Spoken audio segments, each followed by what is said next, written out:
Hi అండి, అందరికీ welcome back to my channel. ఈరోజు సోమవారం, ఆఖరి సోమవారం కదా, 4వ సోమవారం. శివాని అయితే అక్కడ రెడీ చేసుకున్నాను అనమాట.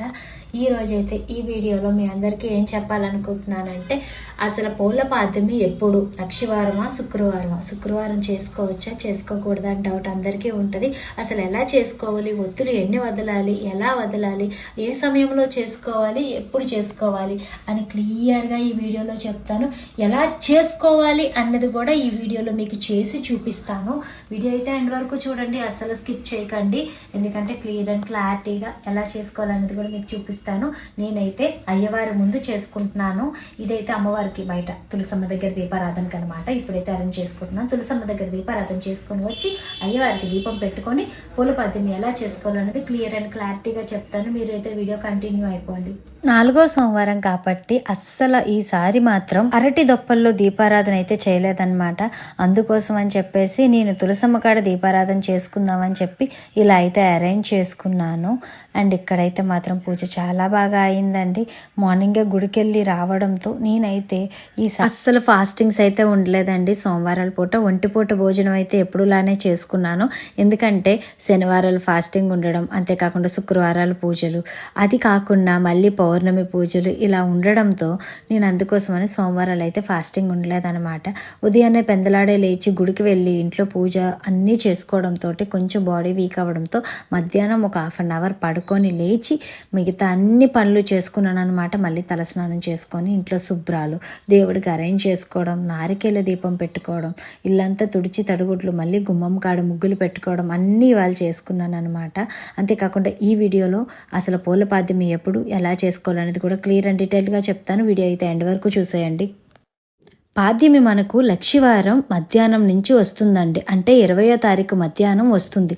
కాబట్టి మధ్యాహ్నం మనం ఒత్తులు వదలం కదా, సాయంత్రం పూట మనకి ఎప్పుడైనా సరే సూర్యోదయమే లెక్కొస్తుంది. కాబట్టి శుక్రవారం తెల్లవారుజామున మనకి పాద్యమి తిథులు అయితే ఉంటాయన్నమాట. హ్యాపీగా శుక్రవారం తెల్లవారుజామున అయితే పాద్యమి ఒత్తులు అయితే వదులుకోవచ్చు. ఉదయం 4:30 నుంచి 5 లోపల వదులుకోవచ్చు. లేదు అన్న వాళ్ళు మళ్ళీ 5 నుంచి 6 లోపల ఎప్పుడైనా వదులుకోవచ్చు అనమాట ఒత్తులు. మరీ తెల్లారిపోయిన తర్వాత మాత్రం వదలకండి. కొంచెం చీకటిగా ఉన్నప్పుడే ఒత్తులనైతే వదలండి, చాలా మంచిది. ఎలా వదులుకోవాలి ఏంటనేది కూడా క్లియర్గా చూపిస్తాను మీకు. ఏం లేదండి, తులసమ్మ దగ్గర తూర్పు దిక్కుగా తులసమ్మని పెట్టి తులసమ్మ ఎదురుగా పద్మం ముగ్గు వేసి పసుపుతో అలికి పద్మం ముగ్గు వేసి, ముగ్గు పైన ఒక ప్లేట్ కానీ, ఒక బేసిన్ కానీ, లేదా ప్లాస్టిక్ టబ్ కానీ ఏదైనా పెట్టుకొని దాంట్లో ఫుల్గా నీళ్లు వేసుకోండి. నార్మల్గా అయితే నదుల్లో అలా వదులుతారు, చెరువుల్లో ఒత్తులు భలే ఉంటది కదా. పల్లెటూరులో అందరూ ఆడవాళ్ళు కలిసి వెళ్ళి ఒత్తులను అయితే వదులుతారు. కానీ మనకి ఇక్కడ అవకాశం లేదు కాబట్టి మనం తులసమ్మ ముందు ఒక టబ్బు పెట్టుకొని దాని నిండా శుద్ధి జలం వేసుకొని, అంతే మంచి నీరు వేసుకొని చేసుకోవచ్చు అనమాట. లేదు అనుకున్న వాళ్ళు ఇంట్లో దేవుడి గది ముందైనా కిందనైనా పెట్టుకోవచ్చు, ప్రాబ్లం ఏమీ లేదండి. హ్యాపీగా అది కూడా అవ్వదు అనుకున్న వాళ్ళు డాబా పైన తూర్పు దిక్కుగా పెట్టుకొని ఆ టబ్బుతో నీళ్లు మనం ఒత్తులను అయితే వదులుకోవచ్చు అనమాట హ్యాపీగా. నేను కూడా ఈరోజు పూజ అయితే అంటే 4వ సోమవారం పూజ ఇలా తులసమ్మ దగ్గర మా నలుగురికి చెప్పున ముగ్గురికి 6 ఒత్తుల కింద, అంటే ఒక్కొక్కటి 3 ఒత్తుల కింద వేసి వెలిగించి ఇలా అయితే పూజ ఇక్కడ ఫినిష్ చేసుకున్నాను. ఇది 4వ సోమవారం పూజ లెక్కలోకి వస్తుందండి. ఇది పాద్యమి పూజ లెక్కలోకి రాదు. పాద్యమి పూజ ఎలా చేయాలనేది ఇంకా చాలా మందికి ఒక డౌట్ ఉంటుంది. ఎన్ని ఒత్తులు వదలాలక్క అని అడుగుతున్నారు చాలా మంది. 31 రోజుకి సరిపడా 31 ఒత్తులు వదలాలన్నమాట. 31 ఒత్తులు అవ్వని వాళ్ళు యాక్చువల్లీ 11 ఒత్తులైనా వదులుకోవచ్చు, ప్రాబ్లం లేదు. కానీ 31 ఒత్తులు వదిలితే చాలా మంచిది.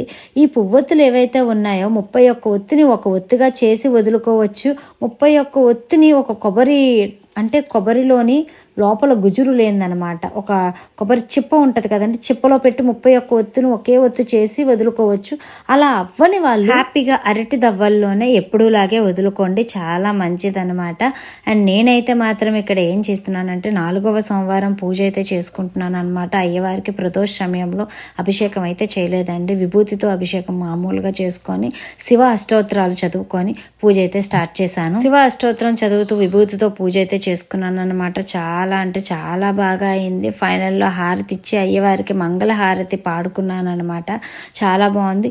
మీరు కూడా చేసుకోవాలి అనుకుంటే పాడ్యం రోజు ఇలా కూడా ప్లాన్ చేసుకోవచ్చు అండి. అయ్యవారిని పెట్టుకొని చక్కగా అయ్యవారు ముందే చక్కగా మీరు చిన్న తులసమ్మని బయట నుంచి లోపలికి తీసుకొచ్చి పెట్టుకొని హ్యాపీగా వదులుకోవచ్చు ఒత్తులు అయ్యవారి ముందు. లేదు అనుకున్న వాళ్ళు బయట చెప్పాను కదా గడపలోనైనా తూర్పు దిశగా పెట్టుకొని వదులుకోవచ్చు అనమాట. ఈరోజు పూజ అయితే ఇలా పూర్తయింది.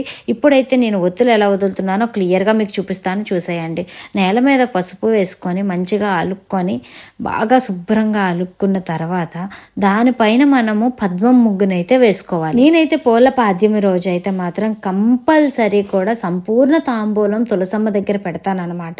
ఎవ్రీ కార్తీక మాసంలో ఏకాదశి రోజు పెడతాను, అలానే ఈ పూల పాద్యం రోజు కూడా కంపల్సరీ పెడతానమాట. ఈ రోజైతే తీసుకురాలేదు, కానీ సంపూర్ణ తాంబూలం అంటే చీర, జాకెట్టు, 2 డజన్ల గాజులు, బొట్టు, కాటిక, సింధూరం, నల్లపూసలు, మట్టెలు, దువ్వెన, అద్దం అన్నీ పెడతానమాట. పసుపు కుంకుమలతో సహా అన్నీ పెడతాను. అలాగే ఇయర్ కూడా చేసుకుంటాను, నేను చేసుకున్నప్పుడు మళ్ళీ చూపిస్తాను.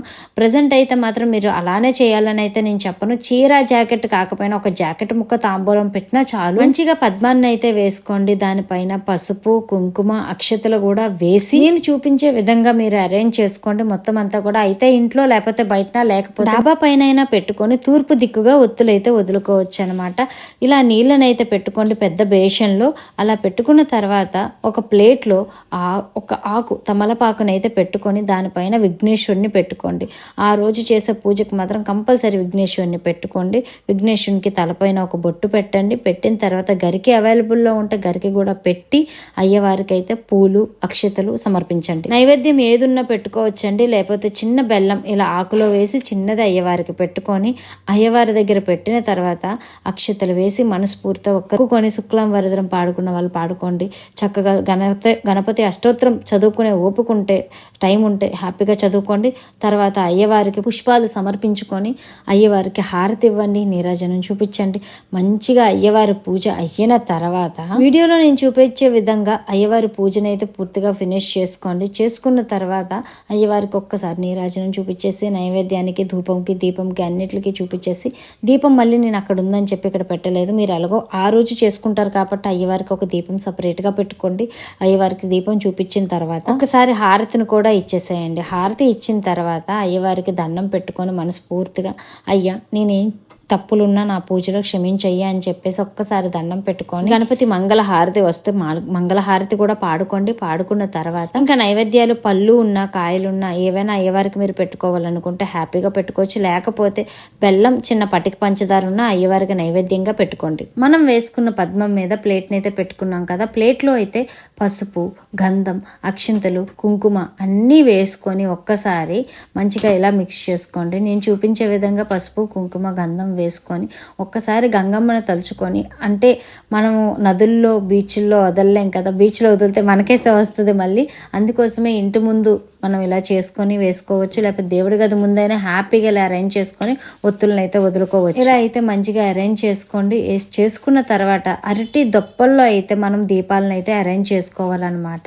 అవి వచ్చేసరికి ఎన్ని వదలాలని చాలా డౌట్ ఉంది కదా అందరికీ కూడా. నేను చెప్పాను కదా ముందే 31 రోజుకి సరిపడా 31 ఒత్తులు అయితే వదులుతామన్నమాట.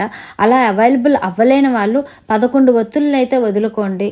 లేదు అనుకుంటే ఈ 35 ఒత్తులు కూడా వదులుతారు. 2 తులసమ్మకి, 2 విఘ్నేశ్వరుడికి అండ్ 31 రోజులకి 31 ఒత్తు, మొత్తం 35 ఒత్తులు వదులుతారనమాట. అలా అవ్వలేని వాళ్ళు 11 ఒత్తులైనా వదులుకోవచ్చు. హ్యాపీగా 11 ఒత్తులైనా వదులుకోండి. మనసులో ఎటువంటి భయాలు గట్ట ఏమీ పెట్టుకోకుండా హ్యాపీగా వదులుకోండి. ఇంకా నైవేద్యం విషయానికి వచ్చేసరికి ఈ రోజు ఉసిరి దీపాలు పెట్టుకున్న వాళ్ళు లాస్ట్ రోజు కాబట్టి ఉసిరి దీపాలు, పిండి దీపాలు మీ ఓపిక, మీరేం పెట్టుకోవాలనుకున్నా ఈ రోజు పెట్టేసుకోండి. కార్తీక మాసం అంటేనే దీపాలు కదా, నాకు చాలా ఇష్టం అండి నిజంగా. అందుకోసం అని చెప్పేసి నేను ఎక్కువ దీపాలు అయితే పెట్టుకుంటూ ఉంటానన్నమాట. ఇంకా నైవేద్యం విషయానికి వచ్చేసరికి తాంబూలం, ఇంకా సలివిడి, వడపప్పు బెల్లం అయితే పెట్టుకోవాలన్నమాట. సలివిడి అయితే కంపల్సరీ పెట్టండి. పచ్చిపిండి సలివిడి అండి, పెద్ద ఏమీ లేదు. వరిపిండిలో కొంచెం బెల్లం, పాలు, నెయ్యి వేసేసి కలిపేసుకుంటే సరిపోతుందన్నమాట. అవి మీరు తింటే తినచ్చు, తినలేను అనుకున్న వాళ్ళు ఆవుకైతే పెట్టండి.